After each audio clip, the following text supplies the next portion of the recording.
Hurry up and put $1,000 in the envelope. Even a poor woman like you can afford that much. The ridiculous request of my husband Ross makes me feel dizzy. I accept the red envelope with my trembling hands. Of course, I don't have that kind of money. I don't have that much. Go to the ATM then. There's one next to the hotel. Go quickly. That's not what I mean. I just got a pay cut the other day, and $1,000 is far more than I can afford. I've already told him about it, but he draws closer and grabs me by the shoulders. I worked for a Chinese boss, and this is the wedding of his son. If they think I went cheap on the wedding gift, he'll pass me over for promotion. Then you'll be even poorer than you are now. If you can buy your future for $1,000, it's a small price to pay, right? The hands gripping my shoulders are getting stronger and stronger. Noticing that we are acting strangely, people start to gather around us. If we continue to attract attention, it will only get worse. Besides, he has a point. If I obey him now, it go all well. Okay, I'll go. Yes. His expression becomes overly happy, and I was released from his grip. He has always been like this. It reminds me of a few days ago. I'm going to bed. Hey, why don't you clean after yourself? I'm tired. Good night. He disappeared into the bedroom without looking back. I let out a sigh and staggered off to the kitchen. He didn't even soak the plate in the water again. I looked at the dried up sauce that had stuck to the plate in frustration and picked up the dish sponge. We had been married for 10 years. We met through a friend, and my first impression of him was, what a good-looking guy. He was tall and looked a little like an actor who appeared in the popular sitcom at that time. My friend often told me that he was very popular with ladies. He knew how to treat women and was much more sophisticated than men of his age. I thought he was an amazing guy who wasn't calculating, but just casual in his kind manners. At the same time, I thought that I would never be able to have someone like him. I was rather plain and wasn't a good conversationalist. So when he confessed his feelings for me, I thought it was a prank. After dating for a few years, we got married. Although the first year was fun, his true nature gradually became apparent. He had a kind of misogynistic idea of a wife and thought he owned me. He started ordering me around. He repeatedly said that it was disgraceful for a man to do housework, even though we both worked. I was the one who took care of the house. I contemplated leaving him many times, but I couldn't let go of the thought that such a handsome guy had chosen me. When I finished washing the dishes, I poured wine in a glass and returned to the living room. I stared at a calendar on which the wedding anniversary is circled in red. I told myself to wait on divorce until at least our wedding anniversary. I still had a slight hope for him to change on that day, even though I knew it was wishful thinking. I chugged half a glass of wine.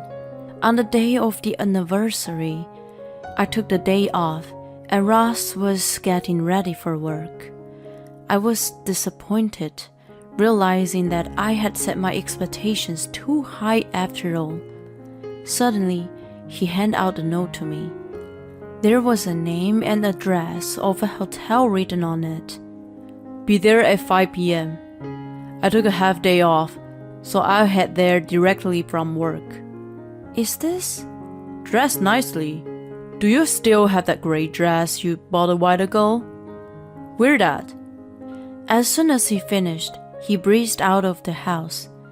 I stood there in amazement. Then I finally came to my senses and exuberantly headed to my closet. He remembered. It's our first time for us to have dinner out on our anniversary.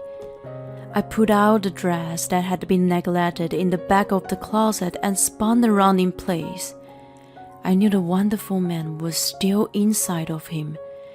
I was glad that I hadn't said anything stupid about divorce. There still was a lot of time, but I couldn't just be still and started to get ready. I put on the dress and took more time than usual to put on makeup. I even sprayed my favorite perfume on.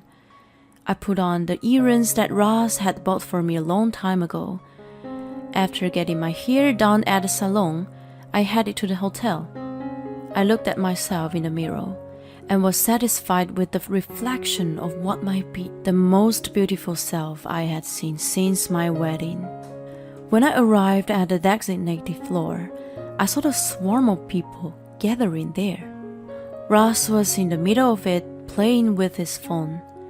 When I ran up to him and tapped his arm, he silently put his phone away in his pocket.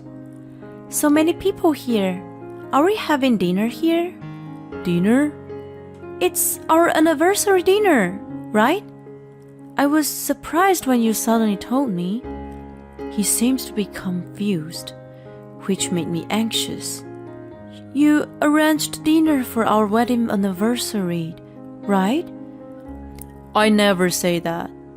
I just invited you to my boss' son and my colleague's wedding. Just as I was about to go off at him, someone who looked like his boss came over to us. He immediately responded to the person with a freshly made-up smile. Although I was upset, I smiled, thinking that I could not ruin his reputation. He pretended to be a loving husband as if his previous attitude was a lie, and introduced me to the people around him. He laid out superficial praise about me that made me feel empty inside. When I was desperately trying to keep up, one of the people around us smiled at me. The gray-haired man said in a smooth voice as he was consoling me, "She seems like a really loving person. You must take good care of her." I almost cried hearing the stranger's kind words. There was no way he could have known what was going on, but I felt like he was on my side. Ross half-heartedly agreed with him. I kept putting on a smile, holding back my tears. After a while, the greetings were over, and Ross and I were left alone. He didn't even care to see how I was, but sighed deliberately to express his stress. "I'm tired of company politics. I guess women don't understand." The way he said it was so rude that I felt anger boiling up inside me. What's it got to do with being a woman? I work hard and earn my own money too. I played the perfect wife for his trivial pride. There was no reason for him to be sarcastic. Without caring about my feelings, he suddenly put out an envelope for me. I assumed that he wanted me to go to the reception desk to present it, but he was just grinning at me. It was the kind of smile that showed his true colors.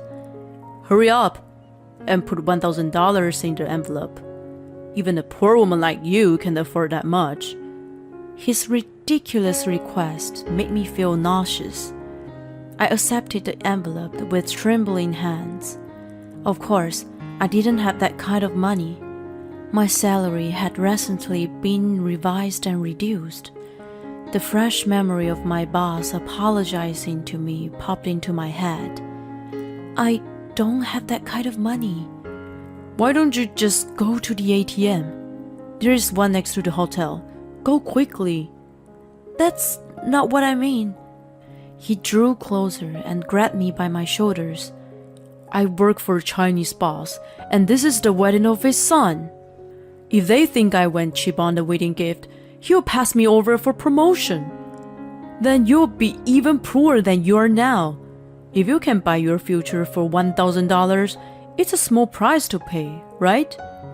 The hands gripping my shoulders were getting stronger and stronger. Noticing that we are acting strangely, people start to gather in around us. If we continue to attract attention, it will only get worse. Besides, he has a point. If I obey him now, it'll all go well. Okay, I'll go. Yes. His expression became overly happy, and I was released from his grip. I was on the verge of tears, but turned my back on him to go to the ATM. I was filled with despair. I put the money into the envelope as I mourned the reduced balance. When I returned to the hotel with it, Ross and the bride were talking amiably. Whenever he made a joke, he quickly touched some part of his body. The gesture seemed rather intimate, or rather sexual, and it made me feel uncomfortable. When we walked away, I handed him the envelope, and he finally gave me a sincere smile. Thank you. I know I forced you a bit earlier, but thank you for helping out. I can always count on you. By the way, weren't you a bit too close to the bride? I'm sure the groom wouldn't be so happy if he saw that. He shrugged his shoulders dramatically. There's nothing between us. She's just a good friend. She used to be one of my assistants when she just joined the company. He spoke so eloquently that it made me even more skeptical. I thought it was improper to continue such a conversation at a fine occasion, so I didn't pursue the matter any further. I was depressed during the reception. The bride kept glancing over at Ross, who kept acting like he was a big shot. The ultimate stab in my heart was what he said during his speech. Mike, make sure you remember to celebrate your anniversary. Jess is a kind woman, but there are etiquettes even between husband and wife. That's when my heart broke, and I left the hotel as soon as the dinner finished. I assumed Ross was going to stay until the end of the party. I drank a cheap wine I bought at a store on the way home and cried. Let's get a divorce. I can't keep doing this with him. After that, I found a lawyer and prepared for divorce. Then, the lawyer suggested that I file a claim for alimony. I told him about the incident at the wedding, and he felt something was up. He told me to try and find conclusive evidence to go after Ross. So, in parallel with preparing for the procedure, I started an affair investigation. He was certainly an inconsiderate person. Although I thought he'd never gotten that far, I surreptitiously picked up his phone. He was in the shower. I estimated the time I have to be about 5 minutes maximum. I opened the messaging app and looked at it anxiously. The names displayed were almost all male, even if the occasional female name appeared. The chats were simple and businesslike. I was about to close the app, thinking he hadn't been ruined that much after all. Then, a notification came in. Your wife hasn't found out about us yet, right? It was a male name, but the message showed otherwise. I felt a shiver down my spine and carefully maneuvered the phone and avoided being double-ticked. Then I put it back in its original position. After waiting for him to go to bed that night, I looked at his phone again. Remembering the name of the man, I opened the chat. They were frequently communicating with each other. The content of the conversation was romantic and sometimes sexual. There was a photo of the woman whom I knew at a glance. It was the bride I had met at the wedding. She was supposedly his good friend. The photo was a close-up of her face, and I noticed the earrings that were the same ones I had. I had them on my ears for the wedding too. He bought the same earrings for his wife and mistress. How thoughtful of him. I could feel nothing at that point and just backed up the data on my computer.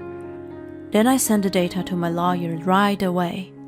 A few days later, I waited for Ross with a copy of the divorce papers and the blown-out printout of his girlfriend with the earrings. When he got up and saw the picture, he was taken aback. "What? That's..."